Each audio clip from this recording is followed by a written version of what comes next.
So now when we've added list of addresses to user DTO and to user details request model, let's go back again to our user controller and have a look at this method. And here, once we have user details object, we then copy everything that this user details contains into a user DTO. And we used bin utils for copy properties from one source object into another destination object.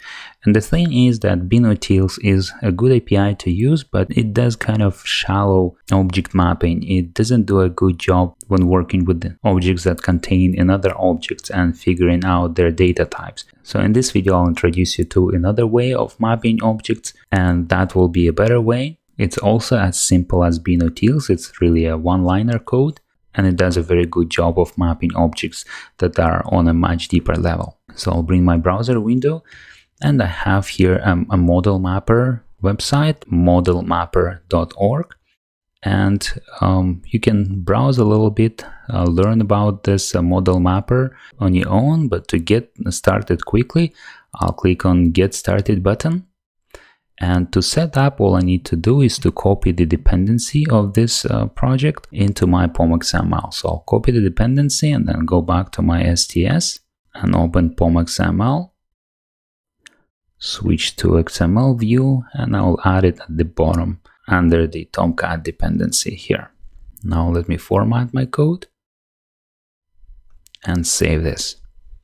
Okay, now I have model mapper in my project. Libraries will be downloaded. Let me go back to this website. And here we have a little example of how we map source model to a destination model. And here are the two lines that we need to have. First, we create a model object, and then we use the source object, which in this case is order. And then everything that this order contains will be mapped into a new object, which is order DTO. And all we need to do is to provide the order DTO class here. So let's try this out in our project. Let's go back to STS. Let's switch to user controller. And instead of these two lines, I will comment them out. And I will go back to the website and copy the first line, which is to instantiate the model mapper. And let's import this.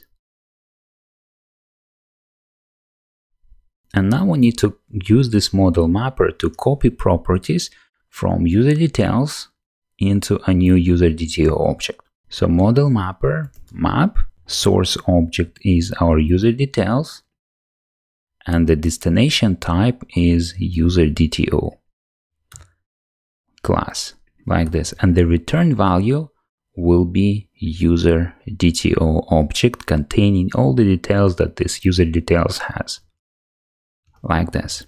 Very simple, and it works very well. So let's save this, let's run it and see how it works.